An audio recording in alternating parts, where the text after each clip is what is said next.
இன்றே டவுன்லோட் செய்து உங்கள் ஃபேவரட் ஷோக்களை என்ஜாய் பண்ணுங்க.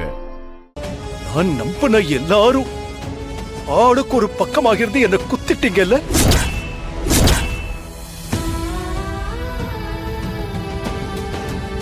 இவங்க எல்லாரும் எனக்கு துரோகம் பண்ணிட்டாங்கன்னு உன் தோள்ல சாஞ்சு அழ முடியாத அளவுக்கு பண்ணிட்டிய ஜானகி.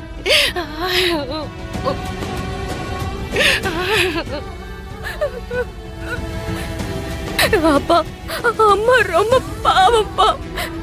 உங்ககிட்டயும் மறைக்க முடியாம, எங்களுக்கு ஆதரவாவும் பேச முடியாம ஈர தலை கொள்ளி எறும்பா துடிச்சிட்டாங்கப்பா.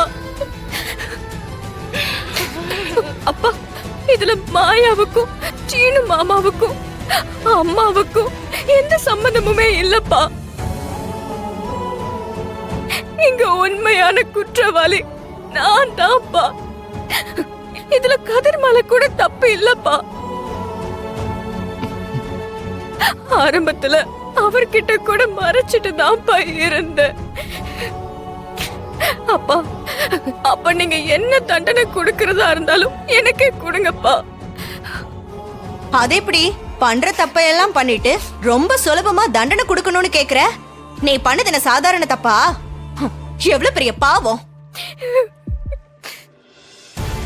எல்லாருமா சேர்ந்து என் அண்ணனோட மனசை இப்படி உடைச்சிட்டீங்களேடி.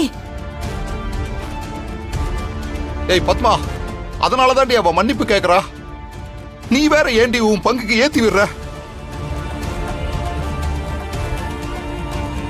மச்சான், நீங்க அடிக்கடி சொல்லுவீங்களே இந்த குடும்பம் உடையக்கூடாதுன்னு. அதுக்காகவாவது நீங்க தனாவை மன்னிக்க கூடாதா? மச்சான், நான் இங்க வெறும் ஜோக்கர் தான். நம்ம குடும்பம் இங்க ஒன்னா ஒத்துமையா இருக்கணும்னு நான் எல்லாரையும் சேர்த்து சேர்த்து பிடிச்சிருக்கேன். ஆனா எல்லாரும் கிடைச்ச இடைவெளியில என்ன முட்டாளாக்கி அவங்களுக்கான வழியை பார்த்துட்டு போயிட்டே இருக்காங்க மச்சான். அப்படிலாம் பேசாதீங்கன்னு. இங்க யாருமே உங்களை முட்டாளா ஆக்கலன்னு. என்னடா நீ பேசுற? இவ்வளவு பெரிய விஷயத்தைய மறைச்சு எங்கிட்டயே நாடகம் ஆடி இருக்கா இவ.